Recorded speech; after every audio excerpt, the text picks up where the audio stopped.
قُلْ اهْبِطُوا مِنْهَا جَمِيعًا فَإِمَّا يَأْتِيَنَّكُم مِّنِّي هُدًى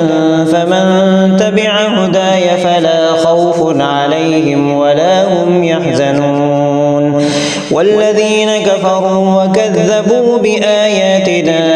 أُولَٰئِكَ أَصْحَابُ النَّارِ هُمْ فِيهَا خَالِدُونَ يَا بَنِي إِسْرَائِيلَ اذْكُرُوا نِعْمَتِيَ الَّتِي أَنْعَمْتُ عَلَيْكُمْ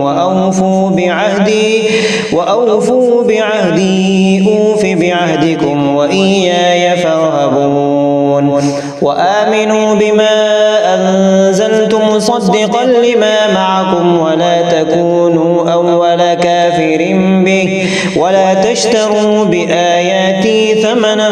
قَلِيلًا وَإِيَّايَ فَاتَّقُونِ وَلَا تَلْبِسُوا الْحَقَّ بِالْبَاطِلِ وَتَكْتُمُوا الْحَقَّ وَأَنتُمْ تَعْلَمُونَ وَأَقِيمُوا الصَّلَاةَ وَآتُوا الزَّكَاةَ وَارْكَعُوا مَعَ الرَّاكِعِينَ أَتَأْمُرُونَ النَّاسَ بِالْبِرِّ وَتَنسَوْنَ أَنفُسَكُمْ وَأَنتُمْ تَتْلُونَ الْكِتَابَ أَفَلَا تَعْقِلُونَ وَاسْتَعِينُوا بِالصَّبْرِ وَالصَّلَاةِ وَإِنَّهَا لَكَبِيرَةٌ إِلَّا عَلَى الْخَاشِعِينَ الَّذِينَ يَظُنُّونَ أَنَّهُم مُّلَاقُو رَبِّهِمْ وَأَنَّهُمْ إِلَيْهِ راجعون يا بني إسرائيل اذكروا نعمتي التي أنعمت عليكم وأني فضلتكم على العالمين واتقوا يوما لا تجزي نفس عن